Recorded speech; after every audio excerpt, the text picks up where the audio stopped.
They laughed when a millionaire married his maid until she appeared at their wedding.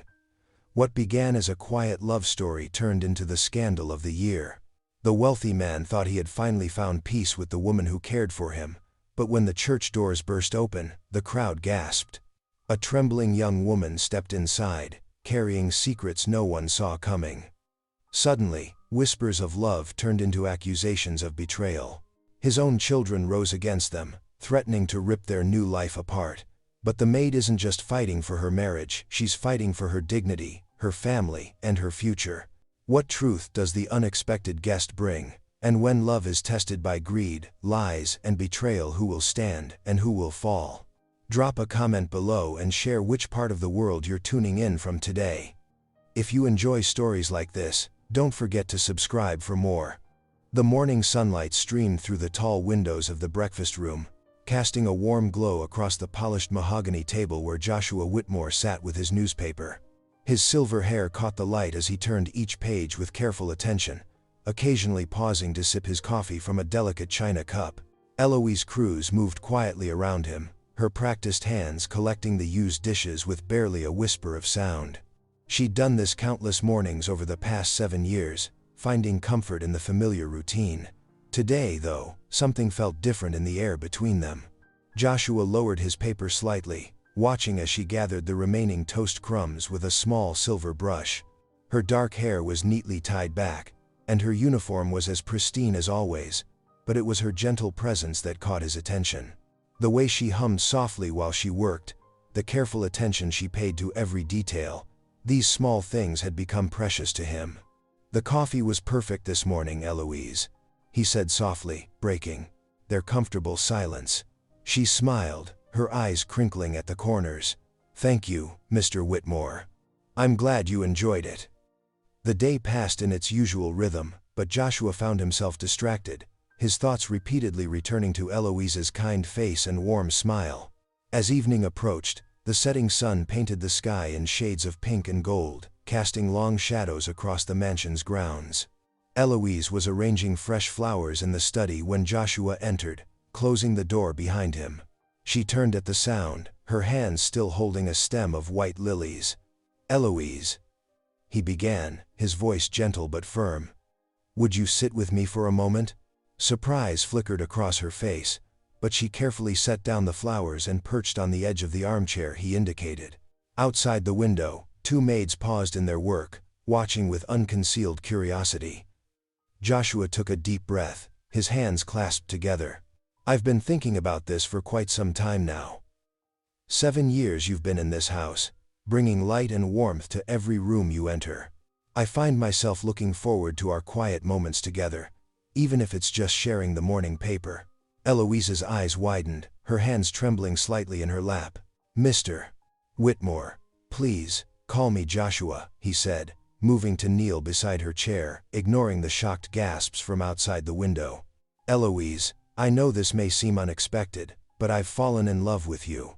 Your kindness, your grace, the way you care for not just this house but everyone in it, you've captured my heart completely." Tears gathered in Eloise's eyes as Joshua reached for her hand. Through the window, the house staff had grown to a small crowd, their whispers carrying faintly through the glass. "I don't care about what society might say," Joshua continued, his voice growing stronger. "I care about the joy you bring to my life, the way you make this house feel like a true home. Eloise Cruz, would you do me the extraordinary honor of becoming my wife?" The whispers outside grew to a buzz of astonishment, but in the study, time seemed to stand still as Joshua waited for her answer, still holding her trembling hand in his. The next morning dawned bright and clear, but the atmosphere in Joshua's upscale neighborhood was anything but sunny. News of his proposal to Eloise had spread like wildfire through the manicured gardens and behind the heavy oak doors of mansion after mansion. As Joshua walked down Main Street toward his regular gentlemen's club, he noticed the usual friendly waves had turned to whispers behind raised hands. Ladies who normally stopped to chat hurriedly crossed to the other side of the street. Even the shopkeepers, who had known him for years, avoided his eyes as he passed. The Somerset Gentlemen's Club loomed ahead, its brick facade as imposing as ever. Joshua straightened his tie and pushed through the heavy doors, determined to hold his head high. The usual lunchtime crowd filled the dining room, their conversations dropping to hushed tones as he entered. "Well, if it isn't our romantic friend," called out Gerald Thompson, his voice carrying across the room. "Tell us, Joshua, did you check if your maid knows which fork to use for the salad course?" Laughter rippled through the room. Joshua's face burned, but he kept his expression neutral as he took his usual seat. "I hear she does windows too," chuckled Richard Palmer from the next table. "Quite the accomplished woman you've found yourself." "That's enough," Joshua said quietly, but the damage was done. The men around him exchanged knowing looks, their smirks barely hidden behind their napkins. "Come now, Joshua," said William Barrett, leaning in closer. "Surely you can't be serious about this arrangement. Think of your position in society. Think of your reputation." Joshua set down his water glass with careful precision. "I am thinking of my happiness, William. Something that seems to have escaped all of you." The mockery continued throughout lunch, each barb cutting deeper than the last. By the time Joshua left the club, his shoulders were rigid with tension, but his resolve had only grown stronger. He returned home early, finding Eloise in the parlor dusting the family photographs. She turned at his entrance, her face softening with concern as she noticed his expression. "Joshua? Are you all right?" Without a word, he crossed the room and took her hands in his. From his pocket, he drew out a small velvet box. "I should have done this properly yesterday," he said softly. Opening the box revealed a stunning sapphire ring, surrounded by tiny diamonds that caught the afternoon light. Eloise's breath caught. "It's beautiful, but are you sure? After everything people must be saying?" Joshua slipped the ring onto her finger, his touch gentle but determined. "Let them talk. Their cruel words only prove how much we need more love in this world, not less." Eloise looked down at the ring, then back at Joshua's face. Tears shimmered in her eyes as she stepped into his embrace. They stood there in the quiet parlor, holding each other close, their shared strength a silent answer to the whispers of the world outside. The mansion buzzed with wedding preparations. White roses and delicate baby's breath filled every corner, their sweet fragrance drifting through the halls. Caterers bustled in and out of the kitchen, while decorators transformed the garden into an enchanted space with flowing white fabric and twinkling lights. In the library, Eloise sat at Joshua's mahogany desk, her hand trembling as she held a pen over cream-colored stationery. The words she wanted to write to her daughter Rosa seemed stuck in her throat. 5 years had passed since they'd last spoken, after Rosa had fled an abusive relationship and disappeared into the city. Eloise had searched for months, but Rosa had made it clear she needed space to heal. "Dear Rosa," she finally wrote, her usually neat handwriting shaky. "I'm getting married next week. His name is Joshua Whitmore, and he has shown me what true love and respect mean. I know we've been apart for so long, but having you at my wedding would mean everything to me.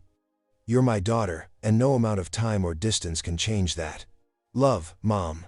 She sealed the letter, praying it would reach Rosa at her last known address. The sun had begun to set, casting long shadows across the library floor, when Joshua found her still sitting there, lost in thought. "Would you like to walk with me?" he asked softly, extending his hand. The garden was magical in the early evening light. Chinese lanterns hung from the trees, casting a warm glow over the flower-lined paths. Their footsteps crunched quietly on the gravel as they walked hand in hand. "I sent the letter to Rosa," Eloise said, her voice barely above a whisper. "I don't know if she'll come. I don't even know if she'll read it." Joshua squeezed her hand gently. "Whatever happens, we'll face it together." They stopped beside the stone fountain, its gentle splashing a soothing backdrop to their conversation. "I've heard the whispers," Eloise admitted. "The staff say I'm reaching above my station. That I'll embarrass you at parties and social events." Joshua turned to face her, his expression serious in the lantern light. "Listen to me, Eloise. I've spent my whole life surrounded by people who care more about social standing than genuine connection. What I want, what I need, is your companionship, your kind heart, your gentle spirit. The rest is just noise." Tears sparkled in Eloise's eyes as she looked up at him. "You make me feel worthy." "You've always been worthy," he replied softly. "I'm just fortunate enough to be the one who gets to remind you." As dawn broke on the wedding day, The church bells began their joyful chorus. Sunlight streamed through the stained glass windows, painting rainbow patterns across the wooden pews as guests filed in. The air hummed with anticipation and whispered conversations. Some faces showed genuine happiness, others barely concealed disapproval. But all eyes turned expectantly toward the church doors, waiting for the bride's arrival. The grand chapel stood adorned with cascading white flowers and ivory ribbons, its polished wooden pews filled to capacity. Sunlight streamed through towering stained glass windows, casting jewel-toned patterns across the gathering. On one side sat Joshua's society friends in their designer suits and elaborate hats, while the other held curious townsfolk who had known Eloise from her years of humble service. The organist began playing the traditional wedding march, its rich tones filling the vaulted ceiling. All heads turned as the heavy wooden doors opened, revealing Eloise in her simple ivory dress. The gown, with its modest lace sleeves and gentle flowing skirt, spoke of quiet elegance rather than extravagant display. Her silver-streaked dark hair was crowned with a delicate circlet of baby's breath and tiny white roses. Whispers rippled through the chapel like wind through autumn leaves. "A maid in white," someone murmured. "How dare she?" breathed another. But Joshua, standing tall at the altar, beamed with pure joy as he watched his bride approach. His eyes never left her face, seeing only the woman who had captured his heart with her gentle spirit. Pastor Thomas Green stood at the altar, his kind face radiating warmth as he watched Eloise make her way down the aisle. He had known Joshua for 20 years and had never seen such peace in his old friend's eyes. Eloise's hands trembled slightly around her bouquet of white roses and lilies as she walked alone. Each step brought her closer to Joshua, closer to a future she had never dared to dream possible. The whispers faded into background noise as she focused on Joshua's loving smile. They joined hands at the altar, and Pastor Green's voice rang out clear and strong. "Dearly beloved, we are gathered here today." Just as he began to speak the sacred vows, the heavy chapel doors swung open with a resounding crack. The sound echoed through the hushed space, drawing every eye toward the entrance. There, framed in the doorway, stood a pale, trembling woman in her late 20s. Her dark hair matched Eloise's, and her eyes held the same gentle shape, though they were filled with uncertainty and hope. Rosa. After 5 long years of silence, Eloise's daughter stood before them, her hands clutching the wedding invitation like a lifeline. She took one hesitant step forward, then another, her eyes locked on her mother's face. The congregation sat frozen in shock. The only sound was the gentle flutter of Eloise's bouquet as it slipped from her suddenly nerveless fingers, the roses tumbling toward the floor in slow motion. A gasp escaped her lips, the sound both pain and joy mingled into one breathless moment. "Mama," Rosa whispered, the word carrying clearly in the silent chapel. The bouquet hit the floor with a soft rustle of petals and leaves, scattering white roses across the polished wood at Eloise's feet. The chapel's stunned silence shattered as Rosa rushed forward, her heels clicking against the wooden floor. She collapsed at her mother's feet, her shoulders shaking with sobs. The elegant dress she wore couldn't hide the fading bruises on her wrists, now visible as her sleeves slid back. "Mama, please forgive me," Rosa choked out, her voice thick with tears. "I was so ashamed, Derek, Her words faltered as she struggled to continue. "The abuse started right after the wedding. I couldn't tell anyone. He controlled everything, my phone, my mail, my life. When I finally escaped 3 months ago, I was too scared to reach out." Eloise dropped to her knees, uncaring of her wedding dress, and gathered her daughter into her arms. Tears streamed down her face as she cradled Rosa's head against her shoulder, just as she had done when Rosa was small. "My baby," Eloise whispered, her voice breaking. "My precious girl. There's nothing to forgive." Joshua stepped forward quietly, his presence steady and calming. He placed a gentle hand on Rosa's trembling shoulder, the gesture speaking volumes of acceptance and protection. "You're safe now," he said softly. "Your family." The watching congregation sat in stunned silence. Those who had come expecting scandal found themselves witness to something far more sacred, the healing of a broken family. Even the most cynical observers felt their hearts soften at the raw emotion before them. Pastor Green waited patiently, understanding the holy significance of this moment. When mother and daughter finally rose, supporting each other, he smiled warmly and continued the ceremony. In the presence of God and these witnesses, he began again, his voice strong and clear. But just as Joshua and Eloise joined hands to exchange vows, angry movement erupted from the front pew. Joshua's adult children, M.A., Charles and Victoria Whitmore, M.A., shot to their feet, their faces twisted with contempt. "This is ridiculous," Charles shouted, his voice echoing off the chapel walls. "She's nothing but a gold digger preying on our father's loneliness." Victoria's carefully made-up face contorted with rage. "We'll contest every penny of the estate.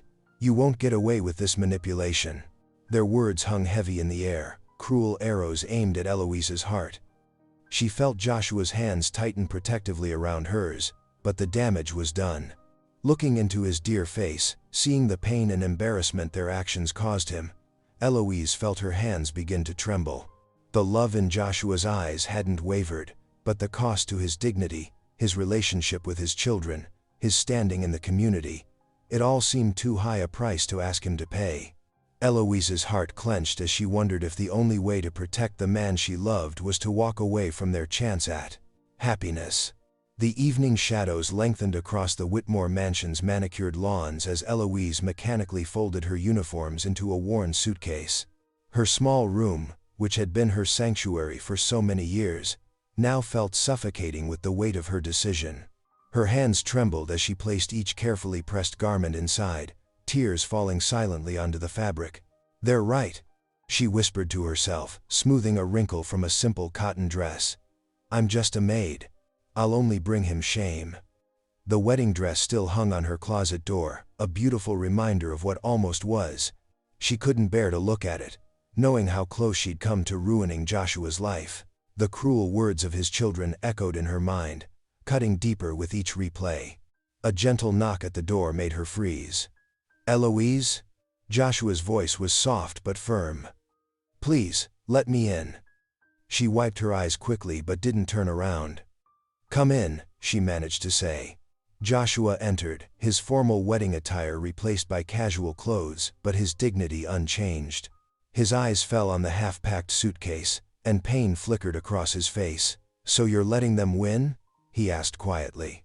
Eloise's shoulders slumped. "I'm letting you keep your dignity," she corrected, still not meeting his gaze. "Your children are right, I'm just a housekeeper. The gossip will never stop. You deserve better than—" "Stop." Joshua crossed the room in 3 strides, taking her trembling hands in his. "Look at me, Eloise." When she finally raised her eyes, the love she saw in his face nearly broke her resolve. "True dignity isn't found in other people's opinions," he said firmly. "It's in being true to what's right, what's good, what's real. And this, what we have, is the most real thing I've known since losing Martha." From the hallway came a small sound, and they turned to see Rosa standing in the doorway, her eyes bright with tears. "Mama," she said, stepping into the room. "Please don't run away. Not like I did." Her voice caught. "I spent years hiding from love because I was afraid. Don't make the same mistake." Eloise looked between them, her daughter, returned to her against all odds, and Joshua, standing steady beside her despite everything. The weight of fear still pressed on her chest, but something else was growing stronger, hope. "I don't know if I'm strong enough," she admitted softly. Joshua squeezed her hands. "Then let us be strong together." Rosa moved closer, wrapping her arms around her mother. "We're family now. All of us." Eloise closed her eyes, letting their love wash over her. After a long moment, she nodded slowly. "Okay," she whispered. "I'll stay." The half-packed suitcase sat forgotten at the foot of the bed, a testament to the battle fought and won in that quiet room, not with sharp words or angry defiance, but with the gentle strength of love choosing to endure. The morning after Eloise decided to stay, Joshua's children wasted no time. Their whispers spread through town like wildfire, painting Eloise as a scheming servant who had trapped their father. "Did you hear?" they'd say at the country club, their voices dripping with false concern. "She's already moved into the master bedroom. Hardly proper, wouldn't you say? But Eloise chose a different path to prove herself. Instead of defending her reputation with words, she let her actions speak. Early Tuesday morning, she and Rosa walked hand in hand to St. Matthew's Church, where the soup kitchen needed volunteers. The familiar scent of vegetable soup and fresh bread filled the air as they tied on plain white aprons. "Mama, over here," Rosa called, setting up a reading corner for the children who came with their parents. She pulled out a worn Bible, her eyes bright with purpose. "I thought we could start with the story of Ruth today." Veteran Sam Brooks, a regular at the kitchen, watched them from his usual corner table. His weathered face broke into a smile as Eloise brought him an extra helping of soup. "Now there's a sight for sore eyes," he said, loud enough for others to hear. "Two angels in our midst." Eloise blushed, but didn't shy away. "No angel, Mr. Brooks. Just someone who knows what it's like to need a helping hand." Throughout the morning, she moved between the steaming pots and the gathered veterans, stopping to really listen as they shared their stories. Old Jim talked about his time overseas, while Mary Jenkins spoke of losing her home in the recession. With each conversation, Eloise's gentle presence drew out their trust. At the children's corner, Rosa's clear voice carried across the room as she read. But Ruth replied, "Don't urge me to leave you or to turn back from you. Where you go I will go, and where you stay, I will stay." The children sat captivated, while their parents listened too, some wiping away quiet tears. As the day progressed, something shifted in the atmosphere. The suspicious glances turned thoughtful. The whispers took on a different tone. "Did you see how she remembered everyone's names? Notice how she made sure the Wilson kids got seconds." By sunset, when mother and daughter walked home together, the seeds of change had been planted. Several townspeople waved as they passed.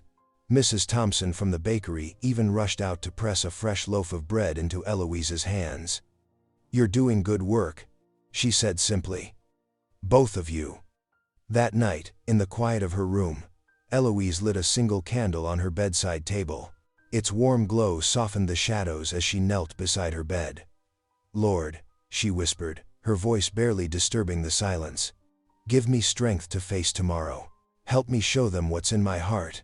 The flame flickered gently, casting dancing shadows on the wall as she prayed, her faith as steady as the candle's light. A week passed like gentle waves washing away footprints in the sand. Each day, Eloise and Rosa's presence at the soup kitchen softened more hearts, while Joshua worked quietly behind the scenes, planning something special. On a bright Thursday morning, Joshua gathered Eloise in his study, his eyes twinkling with excitement. "My dear," he said, taking her hands in his, "I've been thinking about our veterans, especially after hearing their stories this past week." Eloise nodded, remembering old Sam Brooks's struggle to afford his heart medication. "They've given so much," she said softly. "Indeed." Joshua pulled out a thick folder filled with papers. "That's why I want to establish a medical care fund for our aging veterans. But," he paused, smiling warmly, "I want you by my side when we announce it. This should be our first act of service together." Tears welled in Eloise's eyes as she squeezed his hands.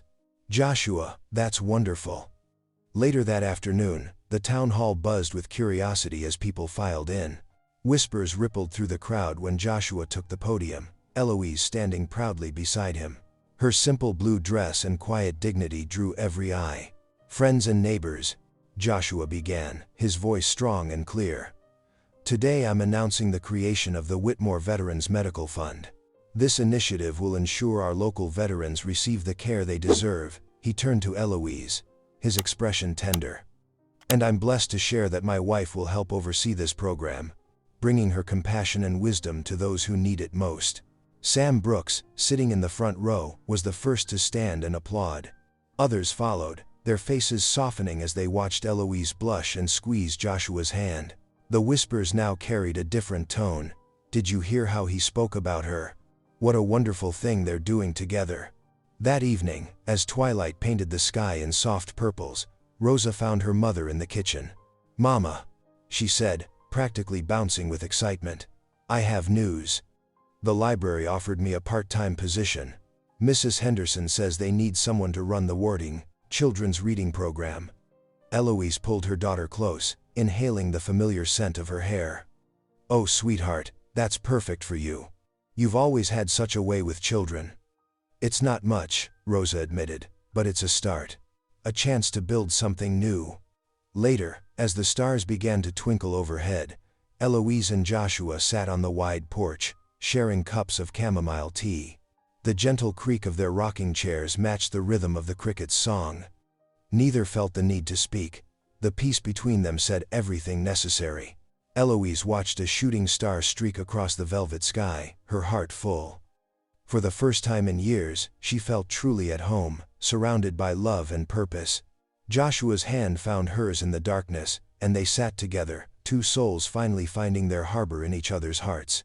The autumn evening painted the church fellowship hall in warm golden light, streaming through stained glass windows. Long wooden tables stretched end to end, draped in cream-colored linens and decorated with fresh wildflower centerpieces. The sweet aroma of home-cooked dishes mingled with the sound of gentle laughter and violin music drifting through the air. Joshua and Eloise sat at the head table, their fingers intertwined beneath the pristine tablecloth. She wore a simple navy dress that brought out the warmth in her eyes, while he looked distinguished in his charcoal suit. The change in how people greeted them was striking. Gone were the whispers and sideways glances, replaced by genuine smiles and respectful nods. Old Sam Brooks approached their table, leaning on his cane. "Mrs. Whitmore," he said, his voice thick with emotion. "That new medication from the Veterans Fund, it's made such a difference. I can play with my grandkids again." Eloise squeezed his weathered hand. "We're just grateful to help, Sam." As the evening progressed, Pastor Miller stood and gently tapped his glass. "Mrs. Whitmore has a few words to share with us all." Eloise's heart hammered in her chest as she rose slowly to her feet. Her hands trembled as she smoothed her dress, but Joshua's encouraging smile gave her strength. She took a deep breath and looked out at the sea of familiar faces. "I never expected to be standing here," she began, her voice quavering slightly. "For so many years, I thought my chance at happiness had passed me by. I was content to live in the shadows, serving quietly." She paused, gathering her courage. "But love has a way of finding us when we least expect it. Joshua taught me that everyone deserves a second chance at joy, at purpose, at belonging." Tears glimmered in her eyes as she continued. "This community has shown me that it's never too late for new beginnings. Your acceptance, your kindness, your being, it means more than I can say." Her voice cracked with emotion.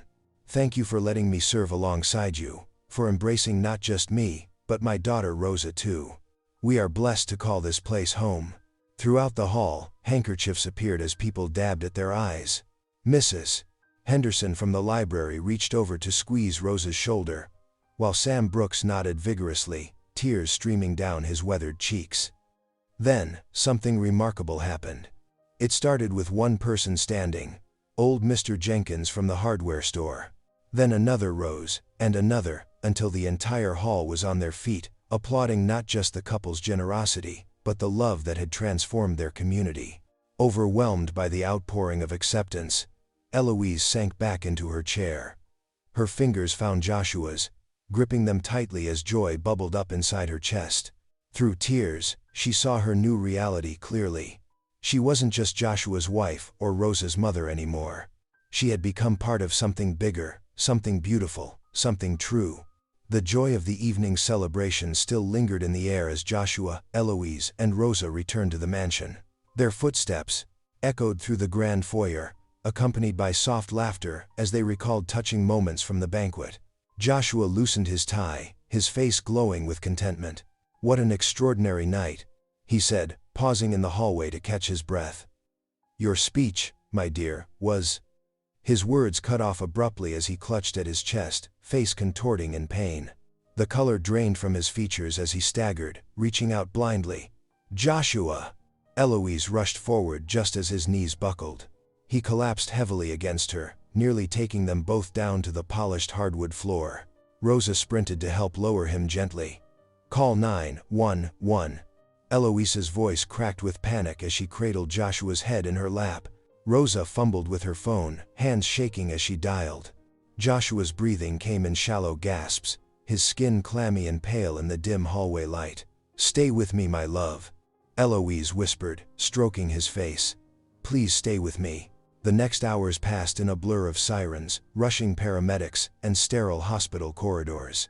The steady beep of monitors filled the intensive care room where Joshua lay unconscious, oxygen tubes snaking across his face.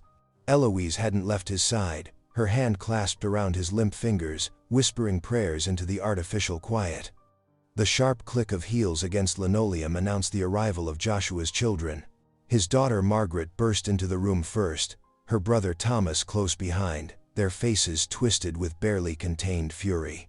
"Get away from our father," Margaret spat, pointing a manicured finger at Eloise. "You have no right to be here." "I'm his wife," Eloise said softly, not releasing Joshua's hand. Thomas stepped forward, his expensive suit rustling. "A marriage of convenience that's lasted barely 2 months. We're his next of kin, and we're demanding you leave this room immediately. You can't make medical decisions for him," Margaret added, her voice rising. "We've already spoken to hospital administration. You have no legal standing here."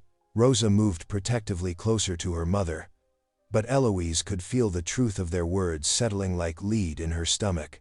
The ring on her finger suddenly felt impossibly heavy. "Please," she whispered, looking between their hardened faces. "I love him.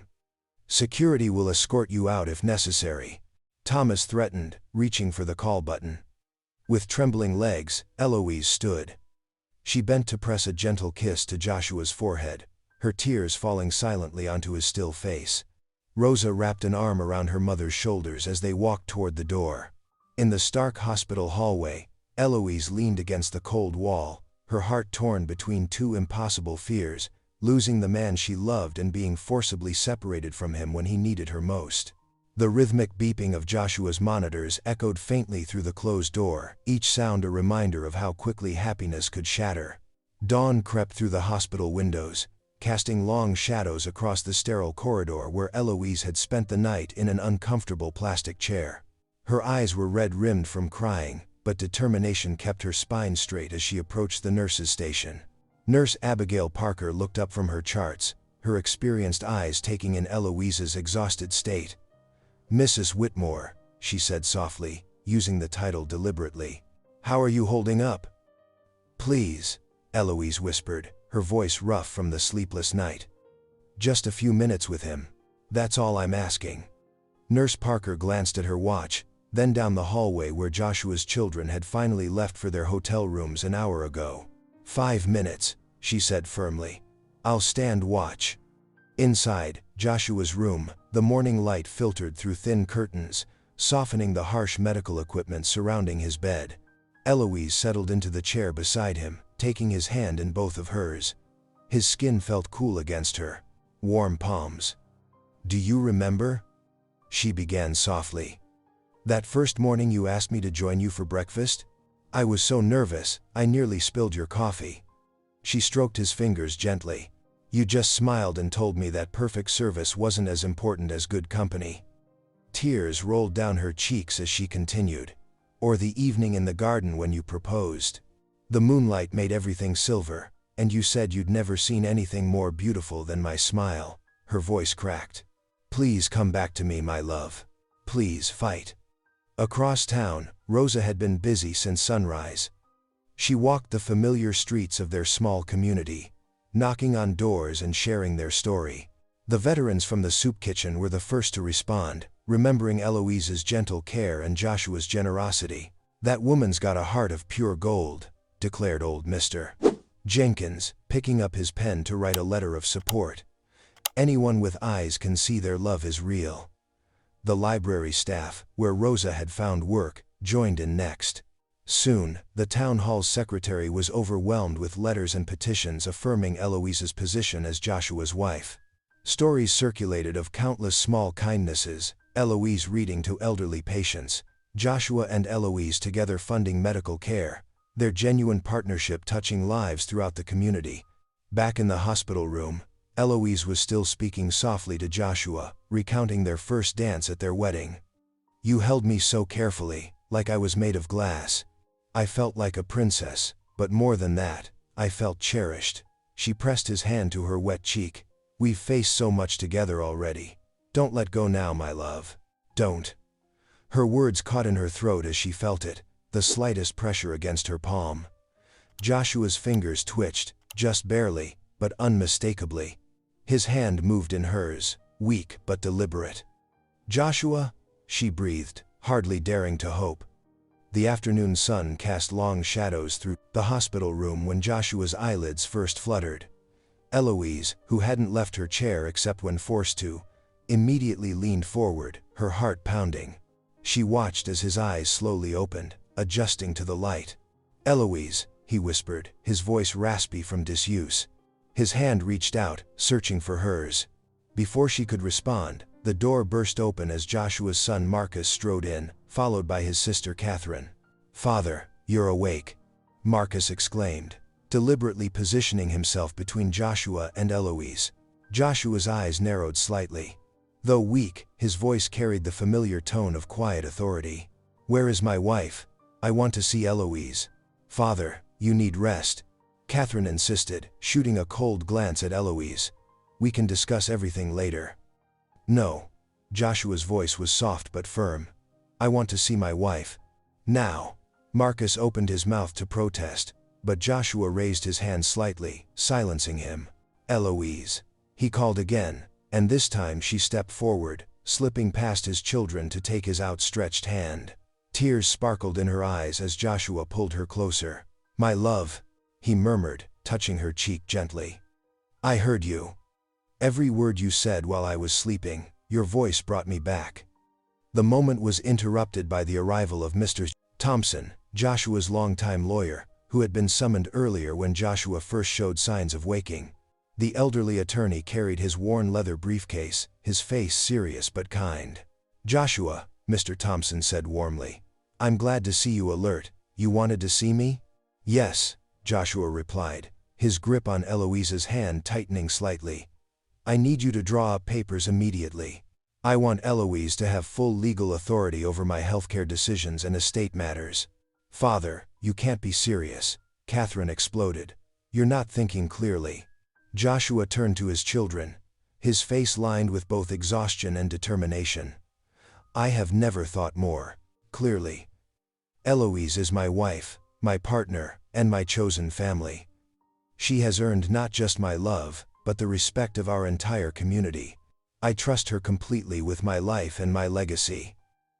Mr. Thompson nodded, already pulling papers from his briefcase. "I took the liberty of preparing the documents, knowing your wishes. They just need your signature." Marcus stepped forward, his face red with anger. "This is ridiculous. We'll contest it."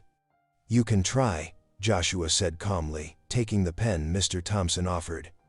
"But my mind is made up. Eloise has shown more concern for my happiness and well-being than either of you have in years." With careful movements, Joshua signed the papers, his signature shaky but legible. Catherine let out a strangled sound of frustration and stormed toward the door, Marcus close behind her. They slammed the door so hard the windows rattled, their angry footsteps echoing down the hallway. Eloise stood quietly beside Joshua's bed, still holding his hand, as Mr. Thompson witnessed and notarized the documents. In the sudden silence, Joshua squeezed her fingers gently. "It's done," he whispered. "You're not just my wife in name anymore. You're my partner in everything, in life and in death." In the days that followed, Joshua's hospital room transformed from a sterile space into something warmer, more alive. Sunlight streamed through windows, now decorated with get-well cards, and the air carried the sweet perfume of fresh flowers that Rosa brought daily. Eloise maintained her vigil, her gentle voice filling the quiet hours as she read from the Book of Psalms.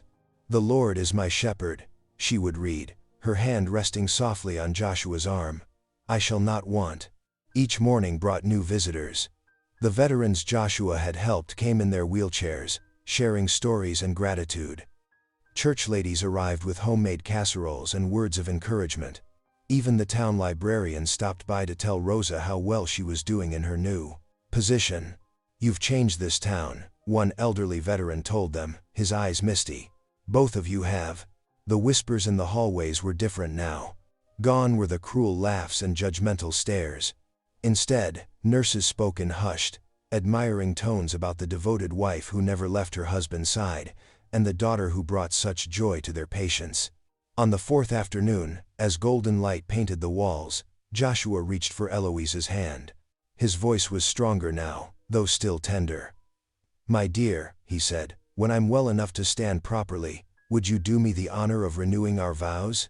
Tears welled in Eloise's eyes as she squeezed his hand. "Yes," she whispered. "1,000 times yes." The small chapel glowed with morning light, its stained glass windows casting rainbow patterns across the wooden pews. 2 weeks had passed since Joshua's hospital stay, and now he stood tall and proud at the altar, his color restored and his eyes bright with joy. Eloise walked down the aisle for the second time, but everything felt different. Her simple cream dress caught the sunlight, and her steps were confident, unhurried. Rosa held her mother's hand, beaming with pride as they approached the altar together. The pews were filled to capacity, but the atmosphere couldn't have been more different from their first ceremony. Where there had once been whispers of scandal, now there were warm smiles. The veterans Joshua had helped sat in their wheelchairs near the front, their medals gleaming. Library volunteers, soup kitchen regulars, and townspeople who had come to know the couple's genuine hearts filled the remaining seats. "Dearly beloved," the pastor began, his voice carrying through the chapel, "we gather today not to join, but to celebrate and reaffirm the love between Joshua and Eloise Whitmore." Joshua took Eloise's hands in his touch, gentle but sure. Their eyes met as they repeated their vows, each word carrying the weight of everything they'd overcome together. "I choose you," Joshua said clearly, "today and every day." "I choose you," Eloise echoed, her voice strong and clear, "today and every day." When they kissed, the chapel erupted in thunderous applause, the sound of true acceptance and celebration echoing off the ancient walls. The late summer afternoon wrapped the Whitmore estate in golden light. Joshua reclined in his favorite wicker chair on the wraparound porch, a light blanket across his legs despite the warmth. Though still recovering, color had returned to his cheeks, and his eyes sparkled as he watched his family in the garden below. Eloise knelt among her beloved roses, her hands deep in the rich soil as she planted new bulbs. Her wedding ring caught the sunlight as she worked, sending little flashes of brightness through the air. Rosa stood on a small ladder nearby, carefully hanging wind chimes from the branches of an old oak tree. The delicate metal tubes tinkled in the gentle breeze, adding their music to the peaceful scene. "These will remind us of today," Rosa called out, adjusting another chime. "Every time the wind blows, we'll remember how far we've come." The crunch of gravel announced visitors, and Mrs. Thompson from next door appeared, carrying a fresh apple pie. Behind her came the Wilsons with homemade bread, and old Mr. Parker with his famous chocolate chip cookies. Gone were the days of sideways glances and whispered judgments. Now there was only warmth in their greetings, genuine affection in their smiles. Laughter filled the air as everyone gathered on the porch, sharing stories and desserts. As the sun began its descent, painting the sky in shades of pink and gold, Joshua reached for Eloise's hand. "They laughed once," he said softly, his fingers intertwining with hers. "But now they know love always has the last word." Together they stood, Joshua, Eloise and Rosa, framed by the setting sun, a family restored, surrounded by a community transformed by the undeviable power of love and acceptance. Thank you for listening. Stories connect us in the most unexpected ways. If you felt that spark today, make sure you're subscribed. I share a new one daily, and the next might change your day.